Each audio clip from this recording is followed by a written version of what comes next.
J'illustre deux choses et on va prier.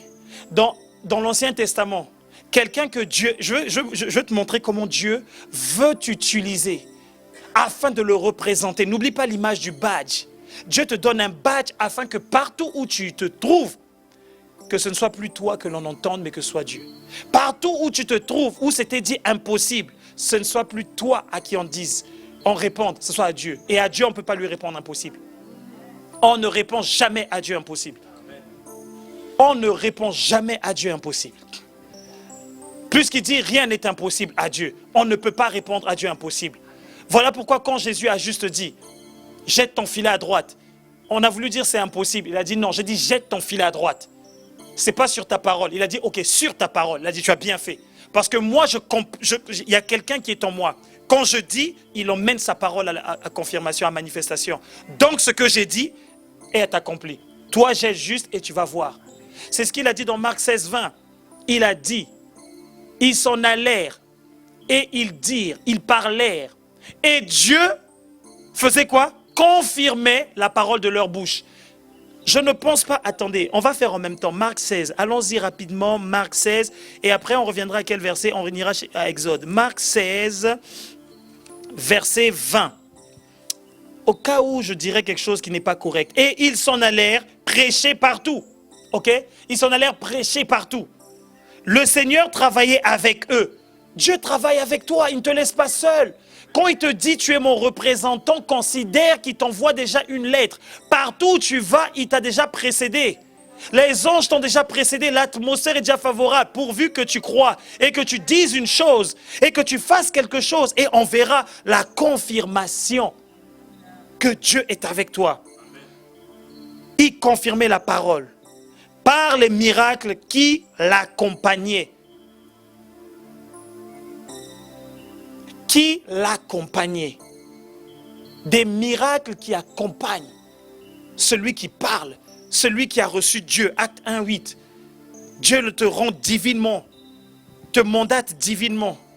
Il te dit divinement que tu es divinement autorisé à me représenter. Ne sois pas honteux, au contraire, sois fier. Lève la tête, bombe le torse. Je suis celui que Dieu a choisi. Dans ma génération, dans ma famille, dans mon travail, dans mon école, je suis celui que Dieu a choisi.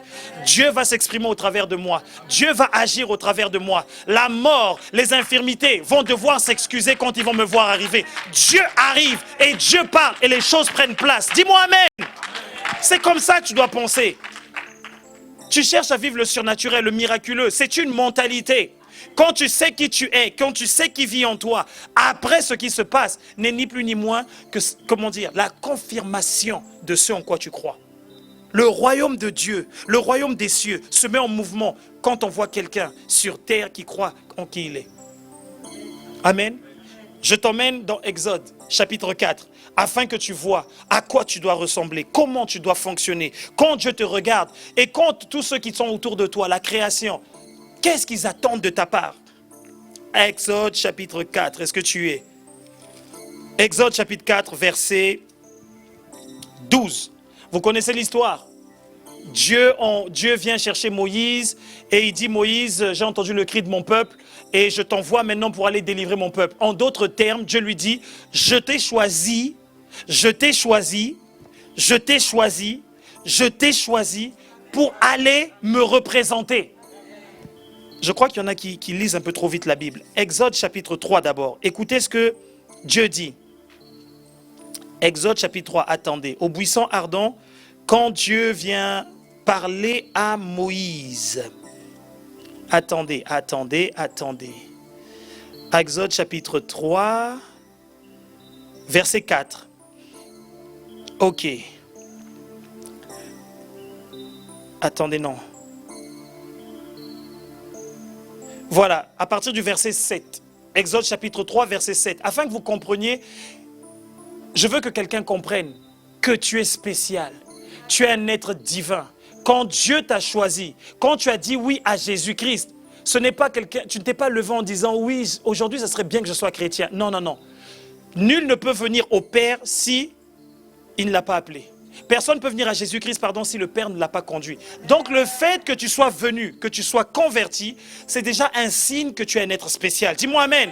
Regarde avec Moïse pour que tu comprennes là où je suis en train de t'emmener. Aujourd'hui, tu vas comprendre que tu es divinement mandaté, divinement autorisé à représenter Dieu. Arrête d'essayer de représenter quelqu'un d'autre. Arrête d'essayer de représenter ta famille terrestre. Arrête d'essayer de représenter tous ceux avec qui tu marches. Représente Dieu. Dis-moi amen. Exode chapitre 3, verset 7, l'Éternel dit, « J'ai vu la souffrance de mon peuple. » Dieu dit qu'il a vu la souffrance de son peuple qui est en Égypte. Il dit, et j'ai entendu les cris que lui font pousser ses oppresseurs, car je connais ses douleurs. Verset 8, je suis descendu, Dieu dit, je suis descendu pour le délivrer de la main des Égyptiens et pour le faire monter de ce pays dans un bon et vaste pays, dans un pays où coule le lait et le miel, dans les lieux qu'habitent les Cananéens, les Essiens, les Amoréens, les Phérésiens, les Essiens, etc. Ok? Écoutez le verset 10. Dieu a dit, je suis venu, n'est-ce pas? Est-ce que quelqu'un me suit? Dieu a dit, je suis venu, n'est-ce pas? N'est-ce pas? Lisez avec moi le verset 10. Il dit quoi? Maintenant. Ok. Attendez. Dieu dit lui-même, est-ce que j'ai bien lu? On a la même Bible, n'est-ce pas? Il a dit, je suis venu, n'est-ce pas? Lui-même, Dieu dit, je suis venu. Mais qui est-ce qu'il envoie maintenant? C'est lui-même qui aurait dû aller. Moïse, si j'étais Moïse, j'aurais dit, tu es venu. Mais c'est très bien. Le chemin pour l'Égypte, c'est là-bas. Oui ou non? Quand tu vois Moïse en train de discuter, parce que dans sa tête, il dit, c'est incompatible. Il faut que toi-même, tu ailles faire les choses là-bas. Parce qu'il n'y a que Dieu qui puisse aller là-bas. Pharaon, etc. Tout ce que les gens attendent là-bas, c'est Dieu. Bienvenue Dieu, le chemin, c'est là-bas. Quand tu vois Moïse discuter, c'est parce qu'il sait qu'il est dans une incapacité totale. Voilà maintenant, Dieu lui dit une chose et Dieu te dit une chose à toi. Je suis venu dans ta famille, je suis venu auprès de tes collègues, je suis venu dans ton foyer, je suis venu pour faire une œuvre. Mais il dit celui que je mandate, qui est le représentant de ma personne, c'est toi. Amen. Et il te dit, va. Il te dit, va. Dis-moi amen. Il dit, je t'envoie auprès des tiens. Je t'envoie auprès de tes collègues. Maintenant, quand tu arrives à Exode chapitre 4, verset 12, Dieu a donné à Moïse quelque chose qu'il t'a donné également quand tu as reçu Dieu lui-même, le Saint-Esprit. Écoute ce qu'il dit. Va donc, verset 12, Exode chapitre 4, verset 12. Je serai avec... Non. Je serai avec ta bouche. Ça veut dire, quand tu vas parler, quand tu vas parler, c'est pas toi qu'on va entendre, c'est moi que l'on va entendre. Est-ce que quelqu'un entend ce que je dis? Amen. Tu es resté silencieux, la prière dans le cœur, ça marche pas. Ça marche pas. Il n'y a pas de prière dans le cœur, ça marche pas. C'est des déclarations d'autorité avec puissance. Exode chapitre 4, verset 12. Va donc, je serai avec ta bouche. Je t'enseignerai ce que tu auras à dire. Dis-moi amen. Je t'emmène encore, Exode chapitre 7. Pour que tu comprennes que Dieu...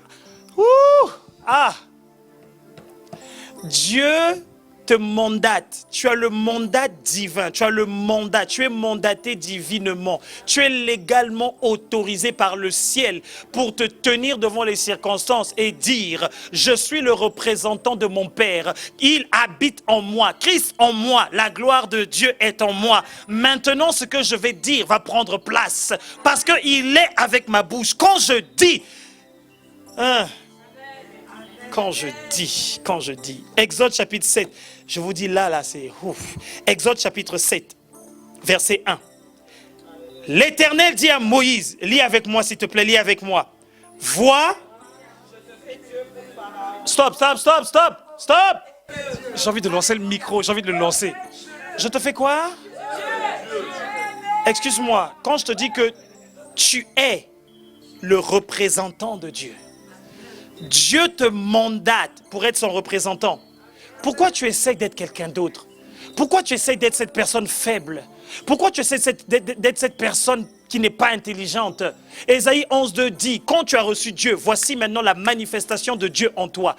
L'Esprit du Seigneur qui reposera sur lui est un esprit de sagesse, un esprit d'intelligence, un esprit de connaissance, un esprit de force, un esprit de crainte de l'Éternel, un esprit de conseil. Il ne te manque rien, tu es illimité. Amen.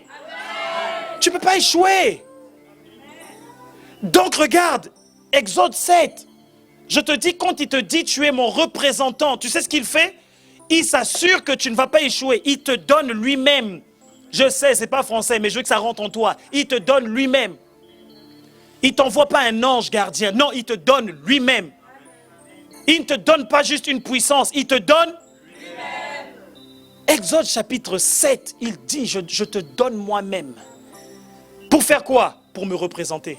Je fais de toi Dieu. Pour qui? Pour Pharaon. Quand tu te tiens face aux circonstances, dis aux circonstances, est-ce que tu sais qui je suis? Dieu est arrivé. Oh! Je vous assure, ces 21 jours sont juste glorieux. Tu vas parler comme Dieu parle. Tu vas te tenir face aux circonstances dites impossibles. Il nous reste une vingtaine de jours pour que le glorieux prenne place dans ta vie. Dis-moi amen. Tu es le représentant de Dieu. Tu es le représentant de Dieu. Quand j'ai lu ça, j'ai eu des frissons, tout ça. J'ai dit, ah, Seigneur, répète, je croyais que tu avais fait de Moïse seulement Dieu. Il dit non, toute personne que je mandate devient mon représentant. Envoyé dans l'Ancien Testament les prophètes qui représentaient Dieu. Qu'est-ce qu'il leur donnait? La capacité de parler et Dieu accomplissait ce qu'il disait. La capacité de faire et Dieu accomplissait ce qu'il faisait. Élisée faisait des choses extraordinaires. Une source dite polluée. On lui dit la source est polluée, on ne peut pas boire de l'eau vive dedans, de l'eau claire. Il dit emmenez-moi du sel, une marmite. Il prend l'eau. Qu'est-ce qu'il fait? Ce qu'il fait, Dieu emmène le divin, emmène le surnaturel, emmène le miraculeux, emmène le glorieux, emmène son règne dedans. Et quand il verse cela dans la source, l'eau est devenue claire, on peut la boire. Les gens ne mourront plus autour de toi. Les gens ne mourront plus autour de toi. Les circonstances dites mortes, sèches, polluées ne resteront plus pareilles. Dis-moi amen. À cause du mandat que tu transportes, tu as une lettre quand tu arrives et quand tu dis voici la lettre sur laquelle je me tiens. Tu connais l'histoire de Néhémie. Néhémie est allé avec la lettre du roi. Quand on voulait l'embêter, il présentait la lettre du roi. Il dit, si vous voulez m'embêter, ce n'est pas un problème, mais vous devrez répondre à celui qui m'a envoyé. Voici sa lettre. C'est ce qui se passe quand il fait de toi un représentant. Dis-moi amen. Alors je termine ici. Représentant de Dieu. Tu comprendras maintenant pourquoi dans Luc chapitre 10 et Matthieu chapitre 10, Jésus-Christ envoie des représentants. Qu'est-ce que je te donne? Matthieu chapitre 10, let's go. Matthieu chapitre 10. Ça s'appelle mission des 12 apôtres. Mission divine des 12 apôtres. Et regardez ce qu'on dit là-bas. Vous lirez chez vous. Et la Bible dit que voilà, Jésus les a envoyés. Il les a envoyés au verset 8, il dit, voilà, verset 7, il dit, allez, prêchez et dites. Il faut parler. Il faut parler. Sors et parle aux voisins. Sors et parle à tes collègues. Sors et parle aux membres de ta famille qui ne connaissent pas le Seigneur. Sors et déclare. Si tu sais qui tu es, déclare. Ne reste pas muet. Ne reste pas muet. Tant que tu restes muet, tu meurs aussi muet. Les circonstances veulent entendre. As-tu Dieu? Dis quelque chose. As-tu Dieu en toi? Fais quelque chose. Es-tu le représentant de Dieu? Dis quelque chose alors qui vienne de Dieu. Lisez, verset 7. Allez, prêchez et dites, le royaume des cieux est proche. Il n'avait pas le Saint-Esprit. Il n'avait pas le Saint-Esprit. Donc eux, ils ne pouvaient dire que le royaume des cieux est proche. Suivez, verset 8. Faites quoi? Il y a les malades physiques, il y a les malades spirituels, il y a les malades mentaux, il y a les malades émotionnels, il y a les malades, il y a tout type de malades. Malades financiers, malades dans la sociale, il y a tout type de malades.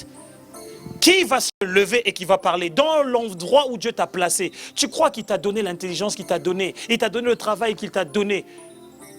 Pourquoi? Ne sais-tu pas que c'est parce qu'il sait que tu vas rencontrer des personnes? et que ces personnes ont besoin de voir Dieu. Guérissez les malades, ressuscitez les morts. Toutes circonstances dites mortes, ressuscite-les. Dieu donne la vie aux morts. Si tu n'es pas capable de donner la vie aux morts, mort physique, mort spirituelle, mort intellectuelle, mort financier, mort, tout type de mort. Si tu n'es pas capable de donner, va t'enfermer. Dis à Dieu, il faut qu'il y ait résurrection. Il faut qu'il y ait résurrection. C'est pour cela que je dis c'est une mentalité. Commence à faire cela dans ton laboratoire, chez toi. Commence après avec les membres de ta famille. J'ai appris à prier pour les autres, d'abord dans ma maison, dans ma famille. J'ai prié pour ma petite sœur qui était mon cobaye. Quand j'ai vu que ça marchait, ça m'a donné le courage. Et j'ai commencé à chercher d'autres personnes. C'est ainsi que l'on commence. Étape par étape, vas-y. Et un jour, tu vas te retrouver en train de prier pour un paralytique et le paralytique se lève. Un jour, tu vas te retrouver en train de prier pour un mort et le mort ressuscite. Les circonstances dites mortes, sèches, ne resteront plus mortes dans ta présence au nom de Jésus. Dis-moi amen. Cette fin d'année, il reste une vingtaine de jours. Je déclare, je décrète, tu vas le vivre, le glorieux, le surnaturel, le miraculeux, dans le nom de Jésus. Dis-moi amen. La Bible dit, purifiez les lépreux. Tu dois purifier comme Élisée a purifié les eaux. Pourquoi? C'est ce que Dieu fait. C'est ce que Dieu fait, donc fais-le. Dis à ton voisin, c'est ce que Dieu fait, donc fais-le. Chassez les démons.